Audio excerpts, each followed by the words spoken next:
Irmão, boa noite, a graça e a paz do nosso Senhor Jesus. Louvado seja Deus por esse dia. Dia do Senhor, domingo, dia de louvor, de adoração, dia de culto, dia que Deus ele nos convida para adorarmos e também ele nos instrui por meio da sua palavra. E é o que nós vamos fazer agora. Estamos lendo a palavra de Deus e pedindo a ele que ele possa falar conosco, né? Como parte do nosso culto, nós temos um anseio que Deus fale conosco. Nós vamos abrir as nossas Bíblias em Marcos, no capítulo 4. Nós estamos, né, cada dia, cada semana, avançando um pouco mais nos textos do Evangelho de Marcos. Hoje, Marcos 4, versículos 21 a 25. Nós vamos refletir na parábola da candeia.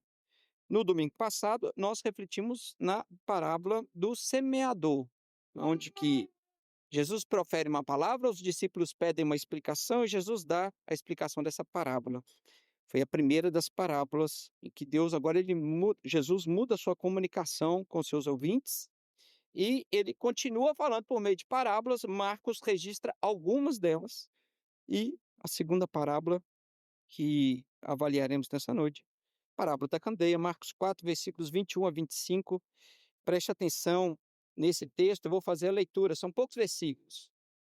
Diz assim a palavra de Deus: Também lhes disse: Vem porventura a candeia para ser posta debaixo do alqueire ou da cama? Não vem antes para ser colocada no velador? Pois nada está oculto, senão para ser manifesto. E nada se faz escondido, senão para ser revelado. Se alguém tem ouvidos para ouvir, ouça. Então lhes disse: Atentai no que ouvis. Com a medida com que tiverdes medido, vos medirão também. E ainda se vos acrescentará. Pois ao que tem, se lhe dará, e ao que não tem, até o que tem lhe será tirado. Vamos orar? Deus, demos a tua palavra, Pai, e estamos submetidos a ela neste momento. Que o Senhor, pela tua graça, misericórdia, pelo poder que há no Santo Espírito do Senhor, que o Senhor fale conosco, que sejamos todos nós instrumentos, Deus, do agir do Senhor, no nosso falar, no nosso ouvir, os nossos corações, as nossas mentes, as partes mais profundas da nossa alma, Deus, possam ser alcançadas por Ti nesse momento. Que o Senhor nos ajude, Deus, precisamos do Senhor. Nosso coração está humilde, carecendo de Ti, da Tua palavra, do Teu alimento espiritual. Que o Senhor nos alimente, Deus. É o que Te pedimos, em nome de Cristo Jesus, o nosso Salvador. Amém e amém. Irmãos, essa semana eu participei de uma dinâmica lá na empresa. Essa semana não, semana passada, né? Hoje é o primeiro dia da semana. Então, na semana passada, participei de uma dinâmica da empresa que eu já tinha participado dela algumas vezes. São algumas perguntas para que você possa responder. Uma dessas perguntas você ganhou um jantar e você tem a oportunidade de convidar uma pessoa para jantar com você, para você poder conversar com ela e, e tratar qualquer assunto que você quisesse, né? Pode ser uma pessoa viva ou uma pessoa que já viveu, algum personagem histórico, né? E essa pergunta foi feita para todo mundo. Até me surpreendeu que o nome que mais apareceu foi Ayrton Senna, né? E eu que gosto muito de Fórmula 1, eu nunca queria jantar com Ayrton Senna, não, porque eu não acho que ele foi uma pessoa fantástica, um atleta fantástico. Eu gosto de Fórmula 1, mas tem tanta gente na frente da Ayrton Senna, sabe? E ele foi dito pelo menos umas 4 vezes lá. Não queria jantar com Ayrton Senna. Primeira vez que eu participei dessa dinâmica, eu falei que eu queria jantar com Paulo, o apóstolo Paulo. Eu falei assim, eu gostaria de jantar com aquele homem do século I, que foi impactado, né, pelo Evangelho de Cristo, e escreveu coisas tão profundas, e eu queria saber um pouco desse conhecimento, como que foi o encontro dele com Cristo Jesus, com mais detalhes, né? Quando ele encontrou com Cristo Jesus no caminho de Damasco, como que aquilo se deu. E eu perguntaria a Paulo: o que que é aquele espinho na carne? Conta só para mim, eu não vou contar para ninguém, né? Eu vou guardar só para mim, eu prometo, né? O que que é aquilo, né, que a gente não sabe, né? Perguntaria para ele diretamente, talvez ele responderia, talvez não, né? Ia ser uma conversa muito difícil, assim, porque eu ia ficar até sem saber também o que mais que eu ia conversar com um homem daquela envergadura, sabe, Robinho, com tanto conhecimento. Esse foi o primeiro que eu falei. Essa semana eu falei, aí para não repetir, eu fui desdobrando. Aí eu falei que eu queria conversar com Agostinho, né, Agostinho de Hipona, da Igreja Católica Santo Agostinho, né? Porque Agostinho, na verdade, ele está refletindo tudo muito baseado no que Paulo disse, né? E aí eu ia seguir mais ou menos a mesma linha. E Agostinho realmente é um personagem histórico importante para a igreja cristã, né? Tudo que ele falou, construiu, o próprio processo de conversão de Agostinho, como que ele conseguiu falar com tanta beleza sobre Deus. Ele fala sobre a beleza de Deus de uma maneira muito profunda, fala sobre a Trindade. O livro dele de Confissões é uma joia rara, né? Então, eu falei com eles que eu queria falar com Agostinho. Mas, para ser bem sincero, eu queria a pessoa que eu queria falar não era isso, né. Eu queria ter falado, mas para não quebrar o clima ali, que estava empresa, negócio meio empresarial, eu falei que eu queria, jantar com a minha mãe. Eu não quis falar isso por medo de emocionar, né. Assim, mas eu queria mesmo, se eu pudesse, era marcar um jantar com a minha mãe. Podia ser alguém vivo ou morto, né, então, ó, eu quero, se eu pudesse, né, eu queria jantar mais uma vez com minha mãe para a gente poder conversar um pouco mais. Então esse seria um desejo. E eu falo isso porque, às vezes, tem coisas na nossa vida que a gente dá um devido valor, de fato, quando passa, né. Não porque eu nunca valorizei uma conversa com a minha mãe, é claro que eu valorizei. Com minha mãe, com minha avó, pessoas queridas que já passaram, né, as minhas avós, eu já valorizava isso, mas ainda assim, se a gente pudesse, assim, eu queria conversar mais um pouquinho, porque teve conversas que eu não valorizei, sabe, Pedro? Tu, né, as Laurinha, teve conversa que eu não valorizei com os meus pais, né, com a minha mãe. E hoje, né, eu falo assim, eu podia ter dado mais ouvidos, né, podia ter valorizado. Aquilo é de algo que hoje a gente olha, quando a gente não tem mais, fala assim, era algo de grande valor, às vezes a gente deixou passar, ou não fez o uso devido, né, quando nós tínhamos. Então, na verdade, eu queria ter dito isso. Jesus, aqui nesse texto que nós estamos lendo, ele está sendo extremamente exortativo, irmãos, extremamente exortativo. Na verdade, ele está trazendo um caráter de exortação desde a parábola do semeador, desde a parábola do semeador. Ele vem, de todo o cenário que ele está vivendo, trazendo para os seus ouvintes a consciência de coisas muito sérias mesmo. Ele está, assim, sendo enfático em determinadas coisas, e a parábola da candeia e as explicações que vêm em torno dessa parábola está querendo destacar algo muito parecido com o exemplo simples que eu acabei de dar. Tem coisas que nós não damos o valor devido, coisas que precisam ser valorizadas e precisam ter a atenção do nosso ser, da nossa atitude, do nosso dia a dia. Jesus, lembrando que ele está o contexto que ele está contando essas parábolas, é um contexto de adversidade. Lembre-se, eu vou só regredir aqui mais um pouquinho para a gente sempre encaixar dentro do texto. Jesus, ele está sendo combatido, ele está sendo perseguido, principalmente pelos líderes religiosos, que estão muito preocupados com a fala de Jesus, com os ensinamentos de Jesus. Ele está fazendo coisas ou dando pistas de quem ele é, e aqueles líderes religiosos falam assim: opa, esse homem aqui nós precisamos frear ele. Diz o Evangelho de Marcos que, na verdade, eles queriam persegui-los, a perseguir Jesus, a fim de matá-lo, de matá-lo. A oposição de Cristo é tão grande, nós já vimos aqui, que até a família de Cristo Jesus tem uma oposição a Cristo, é o que ele está fazendo. E o que Jesus está fazendo até aqui? Ele está anunciando o reino de Deus, e ele está dizendo de forma clara que o reino de Deus é chegado. Chegou o reino de Deus. Então, na verdade, a oposição não é somente contra o próprio Cristo. A oposição é contra o reino de Deus, Vanessa, com tudo aquilo que Jesus está falando, os seus ensinamentos, as virtudes e o reino de Deus que chegou por meio do Messias, que está entre eles. Então, uma forte oposição. Veja só, família de Jesus. Esse homem está doido. Precisamos tirar ele de lá, prender ele e deixar ele dentro de casa trancado, porque esse homem está doido. Obviamente não para matá-lo. A família não estava querendo perseguir Jesus ou prender Jesus para matá-lo. É só para deixar ele guardado, porque esse homem tinha ficado doido. Mas os líderes religiosos queriam, de fato, matá-lo. Aí Jesus conta a parábola da semeadora, que nós já refletimos no domingo passado. Quando, né, diante daquela oposição, ele começa a falar em parábola, e eu disse que ó, a parábola já é um juízo de Deus. Agora, ele vai comunicar de certa forma, ou de tal forma, em que alguns entenderão, outros não. É por isso que na primeira parábola que Jesus conta da semeadura, depois que contou, todo mundo ficou ali olhando, falou assim: "O que que esse homem quis dizer?" Até os discípulos. Fala assim: "Jesus, explica para nós melhor essa parábola, que nós não entendemos." E Jesus vai explicar cada um dos aspectos da parábola da semeadura. Jesus mudou a sua forma de comunicar. E aquilo era para trazer, inclusive, uma exortação ao povo. Ora, eu estava falando de forma clara, objetiva, anunciando o reino de Deus. Muitos não queriam aquilo. E Jesus vai, eu vou falar por meio de parábolas então.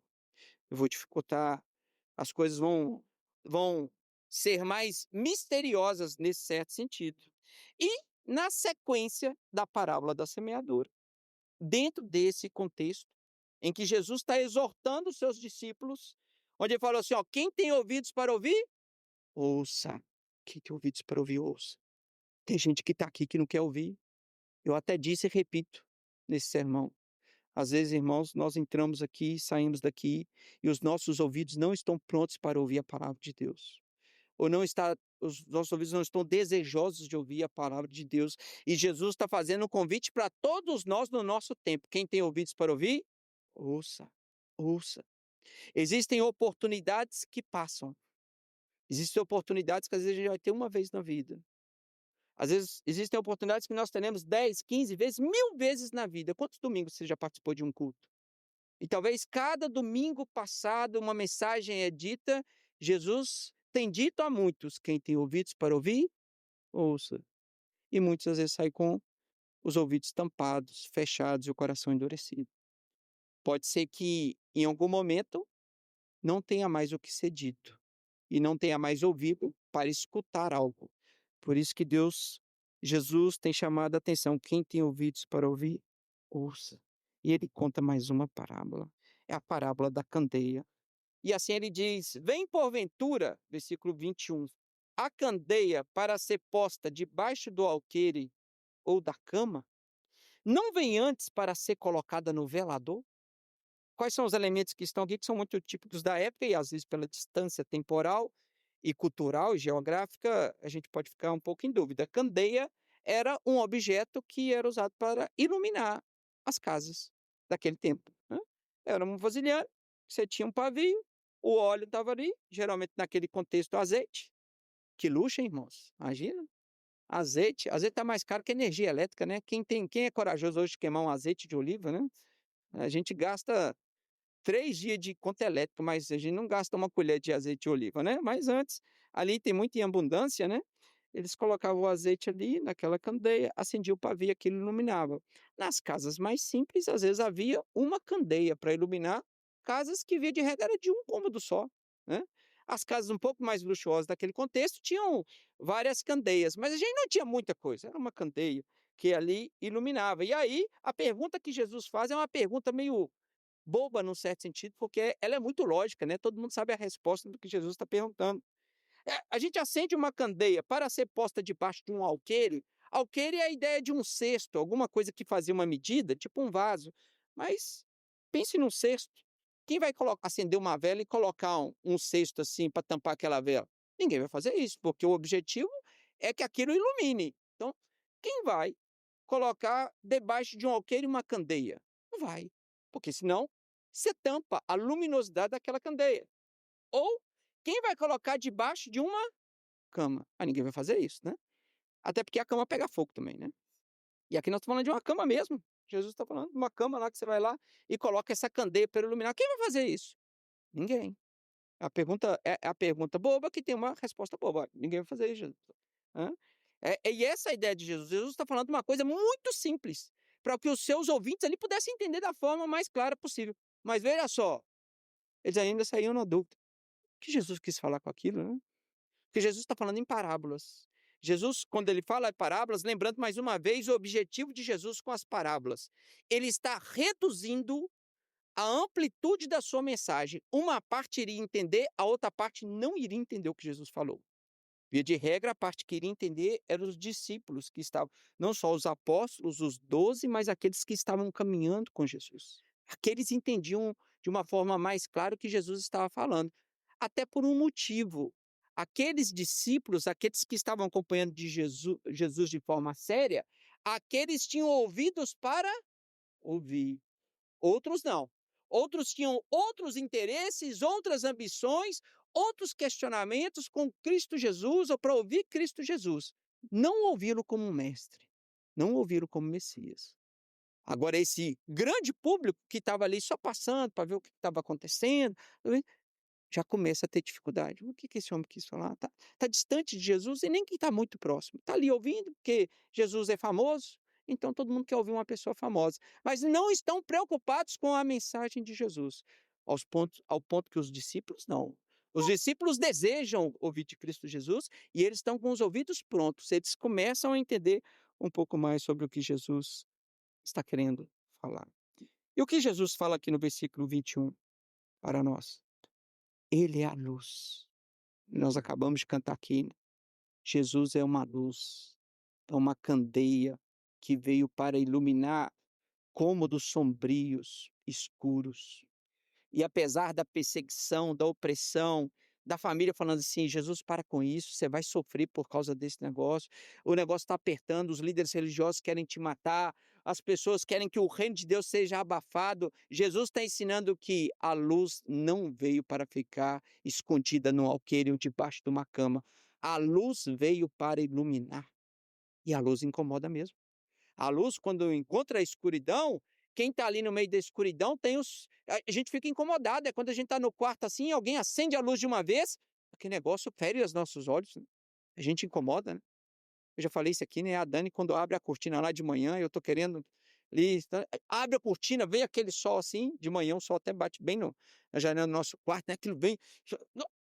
A luz, quando ela avança na escuridão, ela incomoda, então, se Jesus é a luz do mundo, aquele que veio para trazer essa luminosidade, essa clareza para as coisas. Jesus está falando assim: eu sou uma candeia, eu sou uma luz, eu não vim para ficar aí, eu não vim para ficar escondido. Minha missão é iluminar, minha missão é trazer luz. Eu vim para ser colocado no velador.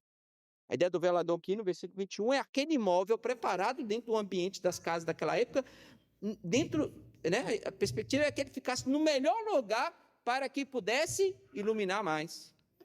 O que Jesus está falando é: vocês estão querendo que eu freie meu ministério? Vocês estão querendo que as coisas agora fiquem mais quietas ou que eu não arrisque a minha própria vida para trazer a verdade? Agora é o lugar de estar nos pontos que mais iluminam. A minha luz tem que brilhar.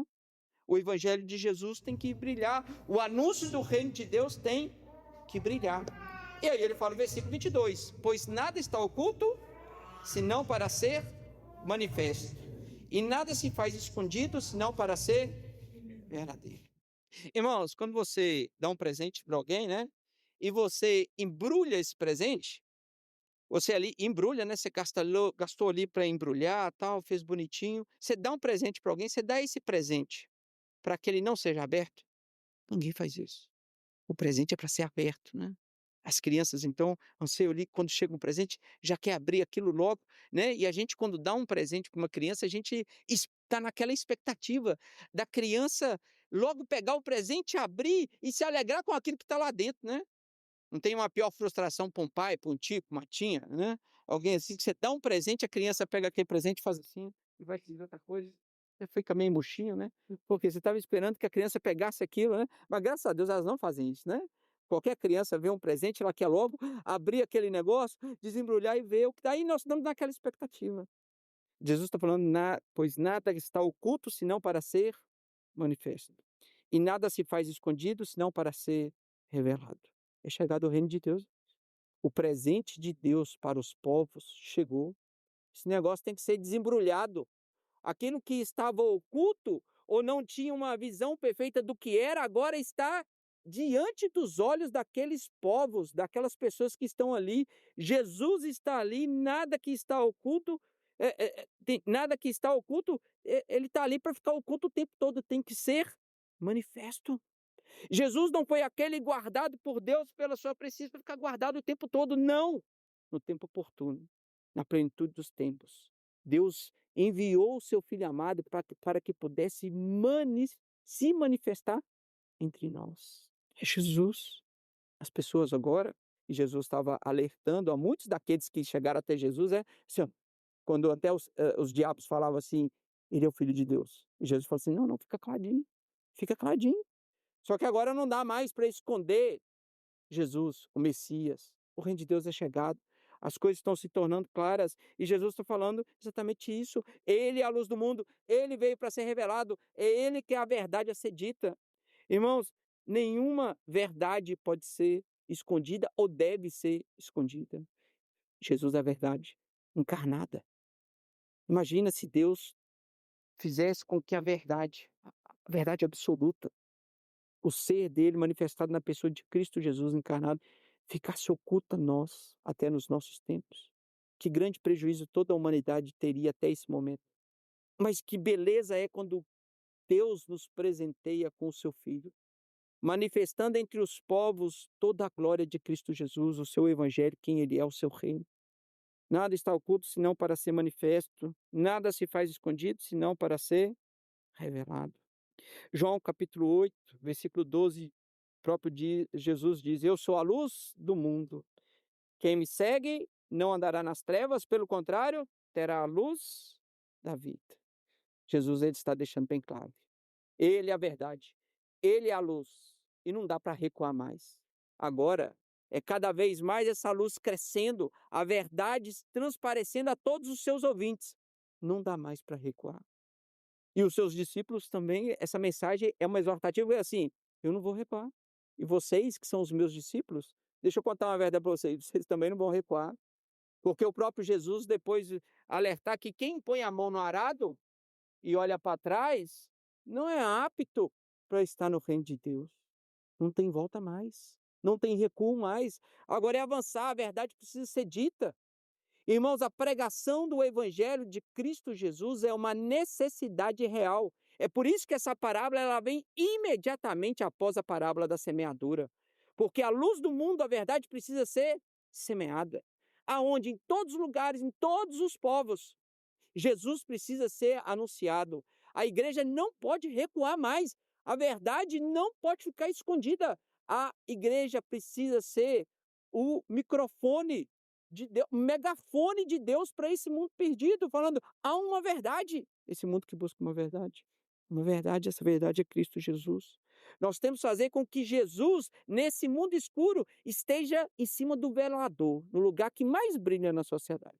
Por mais que isso resulte em perseguição, por mais que isso resulte em até vidas sendo cefadas, Jesus precisa ser anunciado em todo tempo e afora de tempo. Por isso que o versículo 23 é uma exortação aos seus ouvintes e também a nós. Se alguém tem ouvidos para ouvir, ouça. Jesus é verdade. Irmãos, e mais um domingo das nossas vidas. Tantos domingos nós já tivemos aqui. Eu já tive aqui, os irmãos já tiveram aqui, em outras igrejas, em outros contextos, em outros cultos. Nós somos chamados por Jesus nesse momento a essa exortação. Se alguém tem ouvidos para ouvir, ouça. Jesus é a verdade. Precisa ser anunciado. Precisa ser apresentado. Esse é o presente que está em nossas mãos para ser entregue ao mundo, para que o mundo possa conhecer. E às vezes, por vergonha, por displicência, por preguiça nossa, nós estamos deixando de anunciar essa verdade, nós estamos pegando a candeia que está brilhando e colocando ela debaixo de alqueires e debaixo de cama. Enquanto nós deveríamos colocar a luz de Cristo a brilhar no melhor lugar da nossa vida, no melhor espaço da nossa vida, no melhor cômodo da nossa vida, em nós mesmos e para aqueles que estão em volta de nós. E aí Jesus ainda continua a sua exortação, versículo 24. Então lhes disse: atentai no que ouvis. Com a medida com que tiverdes medido, vos medirão também, e ainda se vos acrescentará. Versículo 25. Pois ao que tem lhe se dará, e ao que não tem, até o que tem lhe será tirado. Irmãos, aqui é uma exortação muito séria de Jesus para todos nós. Os seus discípulos que ouviam aquela parábola, para os ouvintes também, que estavam ali sem compromisso com Jesus e ouvindo aquela parábola. Versículo 24, Jesus novamente chama atenção. Atentai no que ouvis. Ele acabou de falar. Se alguém tem ouvidos para ouvir, ouça. Agora Jesus fala: atentai no que ouvis. Com a medida com que tiverdes medida, os medirão também, e ainda se vos acrescentará. Naquele contexto, era muito comum não ter medidas precisas, né? As pessoas usavam algum recurso para fazer determinados tipos de medida. E aí, isso é muito comum em muitos comentários, né, sobre esse texto. A medida mais à mão de todo mundo, né? Ninguém tinha trena como a gente tem hoje, né? Que a gente pode medir ali. Mesmo assim, falta trena, né? Toda vez que eu preciso dar trena lá em casa, dá um trabalhozinho para achar, né? E quando eu não estou precisando, a Dani mesmo hoje pegou, ontem não, pegou a trena, mas o que que essa trena está fazendo aqui? Eu nem sei onde que está, devia estar no guarda-roupa, né? Tá nos lugares assim, muito aleatórios, né? Aí ah, hoje a gente tem isso, mas naquela época não. E na verdade não tinha em metro para determinar qual é a medida exata das coisas, né. Então algumas coisas eram medidas, assim, na medida do braço. "Ah, quanto você", "Não a corda aí do tamanho do seu braço, né, 10 braços seus". Ah, uma coisa, meu irmão, é o meu braço, outra coisa é o braço do Carlos, né. Hã. Então, se eu tivesse que comprar alguma coisa, né, para pagar menos, eu queria na medida do meu braço, é muito melhor, ué, né. "Ó, me dá aí", né, eu preciso não, desculpa, na medida do braço do caso. Eu quero comprar, né, eu quero o braço do caso. Agora, se eu tivesse que vender uma corda minha, eu vendo 10 braços meus, né, eu ia vender menos cordas, né. Então é muito melhor vender menos cordas e comprar mais cordas, né. Era assim que era a medida. E Jesus está falando de um aspecto que é a justiça de Deus, né. Ele fala assim, e trazendo o aspecto da responsabilidade humana aqui: "À medida com que tiverdes medido, os medirão também", né. Ou seja, o que Jesus está querendo falar é: o valor que você dá para as coisas vai ser o valor que você vai ganhar sobre aquilo. No mundo aí dos homens, vocês podem fazer os seus negócios, você pode sair na vantagem, às vezes você vai comprar numa medida melhor, né, vender na outra medida que também é vantajoso para você, e você vai fazendo isso. Mas, no mundo de Deus, na realidade espiritual, Deus é justo. Deus é extremamente justo. E na medida com que você mede, você será medido também. E Deus está falando de algo extremamente sério para nós aqui, irmãos. E eu repito as palavras de Jesus: quem tem ouvidos para ouvir, ouça. Jesus está falando que o valor que você dá para o reino de Deus é o valor com que você vai ser medido também. Jesus emprega em nós aqui a responsabilidade humana. Qual é o valor que você dá para o reino de Deus? Qual é a importância do reino de Deus na sua vida? Que tamanho ele tem? Que precisão ele tem? Estou falando isso lembrando da ilustração que eu trouxe aqui no começo, né? Não da ilustração, né? Às vezes a gente perde alguma coisa, assim, que ele era tão valoroso para mim. O que Jesus está falando é que muitas pessoas passarão pelo próprio Cristo, passarão pelo reino de Deus, passarão numa comunidade de fé como essa, e não vão dar valor para o reino de Deus. Tem o reino de Deus como uma coisa qualquer, como um compromisso paralelo a toda a sua vida. É apenas um pedaço da minha vida, essa questão de Deus, de Jesus, do reino de Deus. Aquilo para mim é como um valor pequeno do tamanho de um dedo. E quando chegar no dia final, onde que nós prestaremos contas, nós vamos falar assim: não, Jesus, para mim você é do tamanho do meu corpo inteiro, enquanto em vida era menor do que um dedo. À medida com que tiverdes medido, os medirão também. Tem pessoas que não valorizam Jesus e o seu reino. E muitos de nós estamos envolvidos nisso aqui, fazendo com que o reino de Deus tenha um valor muito pequeno nas nossas vidas. E aí a gente quer chegar no final da nossa vida e colher uma bênção imensa. Irmãos, até nós que somos calvinistas, né, a gente tem que tomar cuidado. A responsabilidade humana existe, ela é real. A justiça de Deus existe, ela é real. E ela será cobrada de nós. Só que hoje, com alguns aspectos da nossa vida, a gente perde, a gente valoriza, ou valoriza depois, e a gente às vezes pode eh, recompensar ou ter um segundo momento com aquilo ali, com relação às coisas de Deus. Não. A oportunidade que todos têm aqui é só essa mesmo. A vida nossa vivida é uma só mesmo. A gente não vai ter uma segunda oportunidade, uma terceira, quarta, quinta, né? Nós não somos espíritas, né, que acreditam nessa ideia da reencarnação. A vida é uma só. Ao homem é dado morrer uma vez só. E a nossa postura, a nossa inclinação para o reino de Deus deveria ser aquela que é alertada numa outra parábola. a parábola do tesouro escondido, que diz, é apenas um versículo que diz que alguém encontrou um tesouro escondido e viu naquilo muito valor e escondeu no campo. E o que ele faz? Ele corre lá e vê tudo que tem para comprar aquele campo, porque nada mais é importante do que aquele tesouro escondido. E diz a parábola que aquele tesouro escondido é semelhante ao reino de Deus, ao reino dos céus. Qual a importância que você tem dado para Jesus, para o reino dele, para as coisas dele? Muitos ouvintes estavam aqui ouvindo Jesus, criticando Jesus, passando de largo sobre Jesus. Outros estavam até, vejam só como a parábola da semeadura nos mostrou, até ali ouviram, mas criaram raízes pequenas, bateu o sol forte, acabou. Não teve um compromisso. Ou seja, o valor do reino de Deus foi desse tamanhozinho. Não viu beleza, grandeza, não viu a principal e a maior de todas as coisas da nossa vida que vale a pena ser vivida. O que é maior do que o reino de Deus em nós, irmãos? O que é maior? Nada. Nada é maior. Só que às vezes a medida do reino de Deus tem sido algo pequenininho. E no dia final das nossas vidas vai fazer muita falta algumas medidas que nós teríamos que dar ao reino de Deus. E Jesus traz aqui, ao ponto que é uma exortação, uma bênção. Ele diz o seguinte: vocês serão medidos com a medida com que tiveres medido, vos medirão também, versículo 24. E diz no final do versículo 24 o seguinte: e ainda vos acrescentará.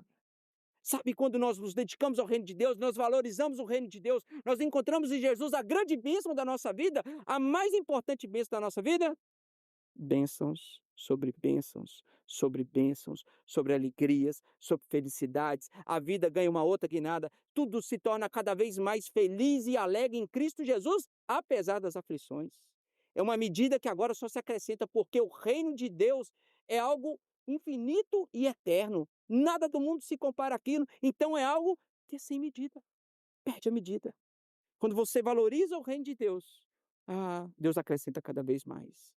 Nós buscai, pois, em primeiro lugar o reino de Deus e a sua justiça, e todas as coisas vos serão acrescentadas. Diz a palavra de Deus. Agora veja só, versículo 25. Lá está a bênção, e aqui está a maldição. Pois ao que tem, se lhe dará. E ao que não tem, até o que tem, lhe será tirado. Aqui é uma palavra de juízo, irmãos. Profundamente de juízo. O que está diante de nós é o seguinte: você está ouvindo, quem tem ouvidos para ouvir, ouça. Mas estou ouvindo com o ouvido meio tampado, só escutando alguma coisa, não querendo escutar tudo, só está flertando com o reino de Deus, só está flertando com o Cristo Redentor, só está flertando com o Salvador, não tem tomado uma postura e colocado Cristo como centro da sua vida, com a primeira coisa da sua vida. O juízo de Deus pode vir, o que acontece aqui pode ser tirado. E nunca mais voltar, irmãos. Foi tirado, acabou. Acabou. Pense grande juízo que é esse. O pouco que você tem, aquele pouco que você bebe e às vezes te alegra, às vezes você não dá muita importância, pode ser que o próprio Deus veja a sua displicência, veja a sua a irrelevância que você dá para ele e para o reino dele, e Deus fala assim: já que você não quer mesmo, deixa eu tirar. Você não tem mais nada. Acabou.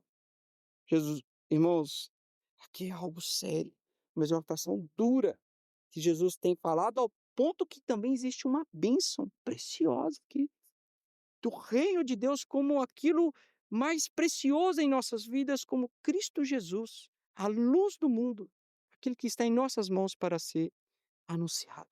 Nada mais é importante na nossa vida do que a verdade do Evangelho, a verdade de Cristo Jesus. É Ele que brilha contra essas trevas.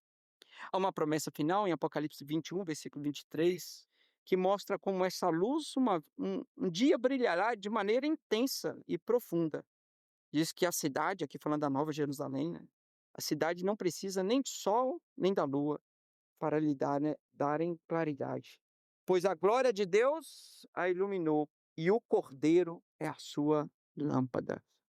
Que preciosidade nós temos, irmãos. É fazer um anúncio futuro de uma luz que brilha ainda hoje, mas que brilhará de maneira profunda, completa, perfeita, quando a Nova Jerusalém estiver estabelecida no novos céus e nova terra. Essa é a oportunidade que nós temos, irmãos. Nós estamos envolvidos num plano, é por isso que Jesus, ele coloca agora tanto rigor, mas tanta bênção naquela empreitada que os discípulos estão sendo chamados, porque Jesus não está sendo chamando aqueles discípulos e chamando a nós para algo que talvez seja assim, que talvez possa acontecer. Pode ser que as pessoas reconheçam ou conheçam Jesus. Não, não, irmãos. Promessa e aquilo que está como uma profecia clara, escatológica, futura, é que essa luz um dia brilhará de tal forma que ela trará claridade a todos. A todos. Não é um projeto que vai falir em algum momento. O projeto de Deus é infalível. Nós estamos chamados para somos convidados a participar desse projeto. Mas, por vezes, a gente prefere uns outros projetos mundanos, temporários, projetos que têm pouco valor diante do grande projeto do reino de Deus. Que Deus nos ajude a ser despertado nele e para a glória dele, a anunciar o reino dele. Que Deus ajude a mim e a cada um dos irmãos e das irmãs que aqui estão a ter a consciência necessária do valor do reino de Deus.